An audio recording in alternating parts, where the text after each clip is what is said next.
Kwa majina naitwa Natasha Aziz, ni daktari wa kinywa na meno hapa hospitali yetu ya Rufaa ya Mkoa wa Dodoma.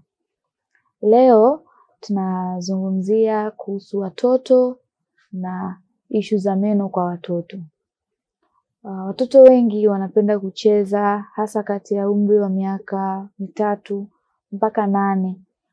Na ni umri ambao meno yao ya ukubwa yameshaanza kuota kuanzia miaka 6 mpaka around miaka 10. Sasa unakuta watoto wakiwa wanacheza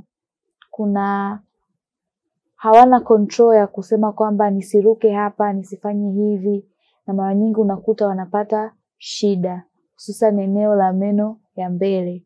Kwa sababu gani? Kwa sababu yale meno yanakuwa yameota, yanakuwa ni makubwa ukilinganisha na taya linaendelea kukua, lakini meno yanatoka ya ukubwa kulingana na atakavyokuwa miaka 10 ijayo.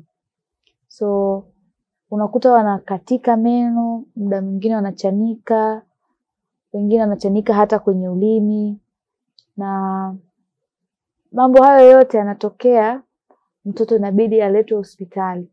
Akiletwa hospitali, mzazi anaona kama mwanangu hataweza kusikilizwa vizuri au hataweza kujielezea. Kwa hiyo anataka mzazi asikilizwe ili mwanae atibiwe. Lakini nipende kusema kwamba mtoto akija ataangaliwa na atahudumiwa kwa huduma stahiki kulingana na umri wake na kulingana na meno yaliyopo ndani ya kinywa chake, na atatibiwa tu vizuri.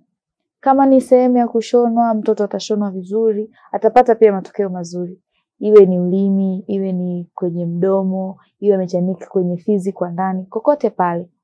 Na mara nyingi wazazi wanakuwa wanaogopa au mtoto anaogopa kwamba nisiende kumwambia mama, nisiende kumwambia baba kwamba nimeumia, anaweza akanipiga tena. Nipende tu kusema kwamba watoto wanaweza wakaletwa vizuri, wakaonwa na wakatibiwa kwa matibabu stahiki. Meno yao sio meno ya kung'olewa. Jino litang'olewa ikibidi ling'olewe, lakini anaweza kufanyiwa matibabu mengine mengi. Karibuni sana, mwaleta watoto wenu watibiwe wakiumia, japokuwa hatuombei waumie. Asante.